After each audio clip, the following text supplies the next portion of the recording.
bersama si Dayu dari kelompok 5 akan sedikit menjelaskan mengenai materi proyek aplikasi dan keahlian teknologi. Adapun di dalam proyek aplikasi dan keahlian teknologi terdapat 3 sub. Yang pertama, proyek keahlian teknologi sehari-hari. Yang kedua, proyek web atau HTML menggunakan Macromedia Dreamweaver. Yang ketiga, proyek web atau HTML menggunakan Notepad. Adapun di dalam proyek keahlian teknologi sehari-hari itu terdapat sistem operasi, yang dimana sistem operasi biasa disebut dengan istilah bahasa Inggris itu operating system. Sistem operasi adalah perangkat lunak komputer atau software yang bertugas untuk melakukan kontrol dan memanage perangkat keras dan juga mengoperasikan dasar sistem, seperti menjalankan software aplikasi, yaitu program-program pengolahan data yang dapat digunakan atau bisa digunakan untuk mempermudah kegiatan manusia. Yang kedua, Microsoft Windows. Microsoft Windows adalah sistem operasi yang paling populer untuk mikrokomputer. Hampir semua manajer atau profesional pasti akan menggunakan atau menginginkan sistem operasi tersebut pada suatu saat dalam karirnya. Microsoft Windows sudah ada sejak 1981 dan telah mengalami banyak perubahan yang mencerminkan kenaikan kemampuan komputer dan keberagaman perangkat yang dipasangkan ke dalam komputer. Yang ketiga, perangkat lunak aplikasi. Perangkat lunak aplikasi adalah suatu subkelas perangkat lunak komputer yang memanfaatkan kemampuan komputer langsung untuk melakukan suatu tugas yang diinginkan bagi pengguna. Contoh utama perangkat lunak adalah pengolah kata, lembar kerja, dan pemutar media. Perangkat lunak aplikasi dapat dikelompokkan menjadi 2 macam, yaitu yang keempat, keamanan komputer. Keamanan komputer adalah suatu cabang teknologi yang dikenal dengan nama keamanan informasi yang diterapkan pada komputer. Sasaran keamanan komputer antara lain seperti sebagai perlindungan informasi terhadap pencurian atau korupsi dan pemeliharaan ketersediaan seperti dijabarkan dalam kebijakan keamanan dirinya ke dalam program atau dokumen lain.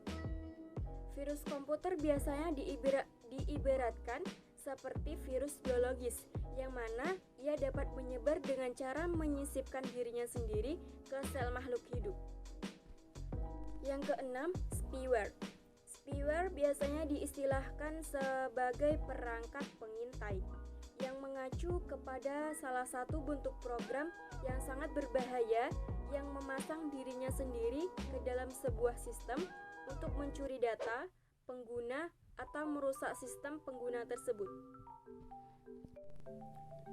Yang ketujuh, email.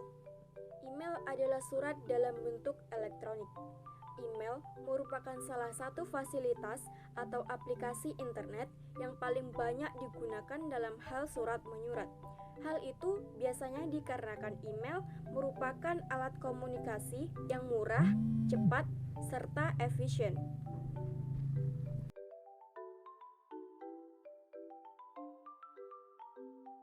Adapun pembahasan yang kedua, yaitu mengenai proyek web atau HTML menggunakan Macromedia Dreamweaver.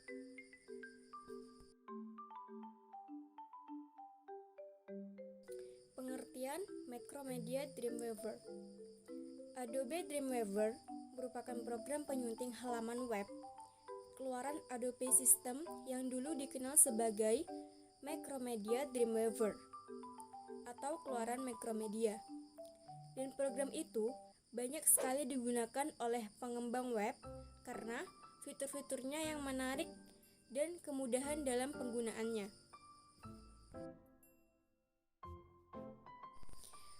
Membuat dokumen baru dengan menggunakan Macromedia Dreamweaver.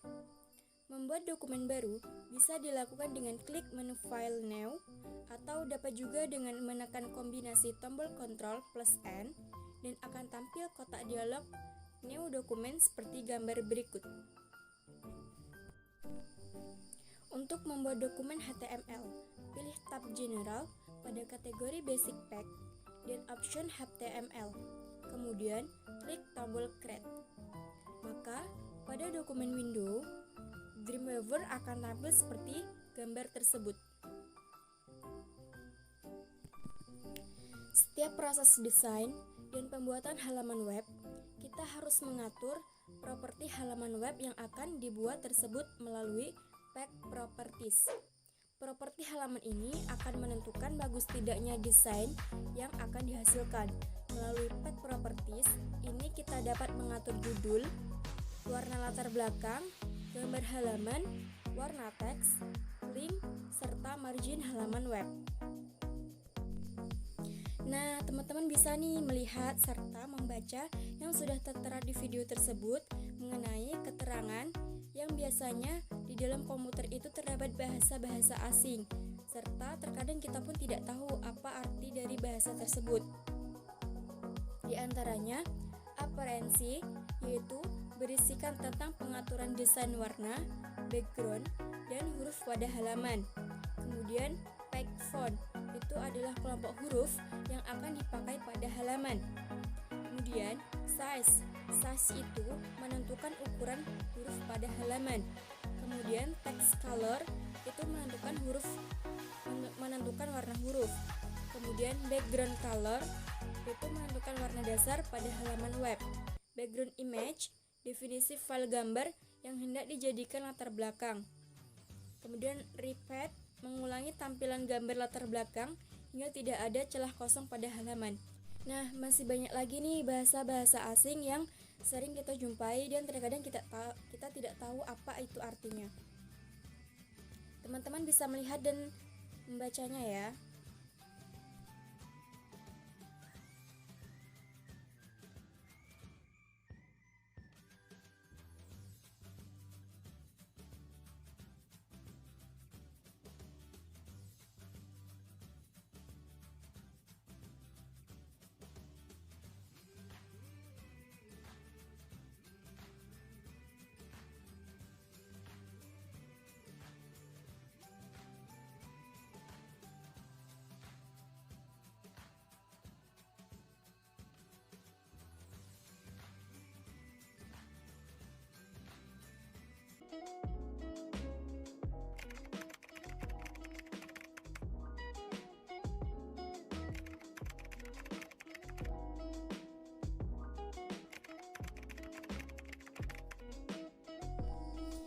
Kegunaan Macromedia Dreamweaver.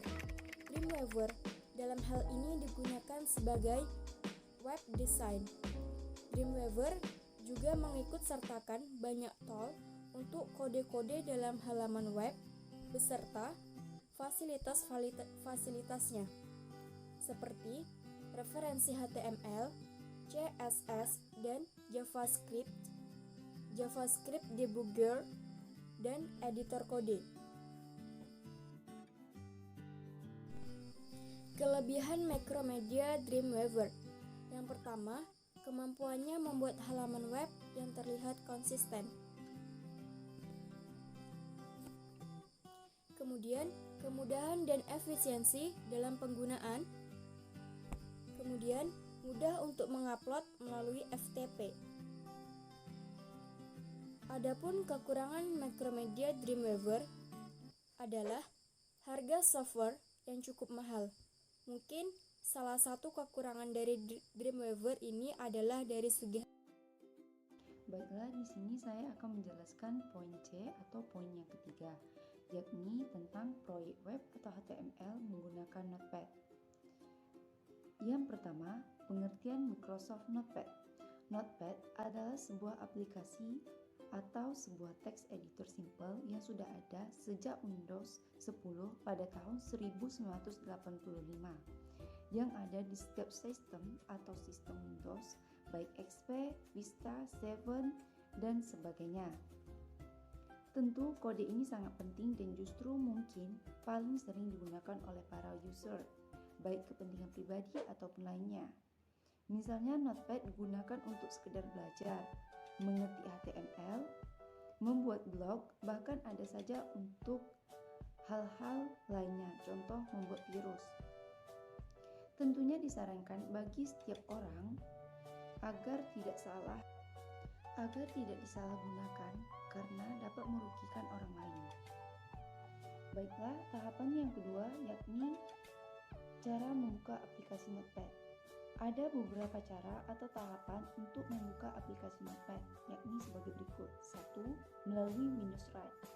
Melalui Windows Run adalah cara yang paling sering dilakukan. Caranya, buka Windows Run atau WinKey tambah R, kemudian ketikkan Notepad dan tekan Enter. Yang kedua, melalui Start Menu. Caranya buka Start Menu, kemudian cari folder Windows, aksesoris pada All Apps, buka lalu pilih Notepad.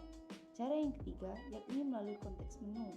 Caranya klik kanan pada desktop, lalu pilih New Text Dokumen. Setelah file dokumen terbuka di desktop, klik 2 kali untuk membukanya.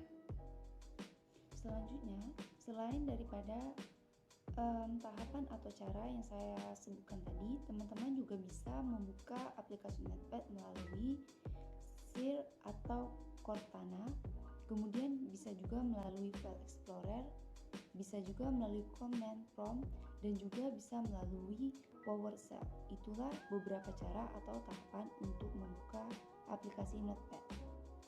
Baiklah teman-teman, poin selanjutnya yakni kelebihan dan kelemahan dari aplikasi Notepad. Yang pertama, kelebihan Notepad. Di sini ada 3 kelebihan dari Notepad. Yang pertama, menampilkan perbyte dengan karakter tertentu. Yang kedua, ringan. Yang ketiga, simple, mudah untuk diedit subtitle dan membuat not kecil. Kemudian kekurangan dari Notepad ini ada 4 yang kami ketahui. Yang pertama, karakternya terbatas. Yang kedua, formatnya sedikit. Yang ketiga, pengolah kata dasar atau basic. Yang keempat, tidak bisa menginput gambar, format, dan lain-lain. Itulah kelebihan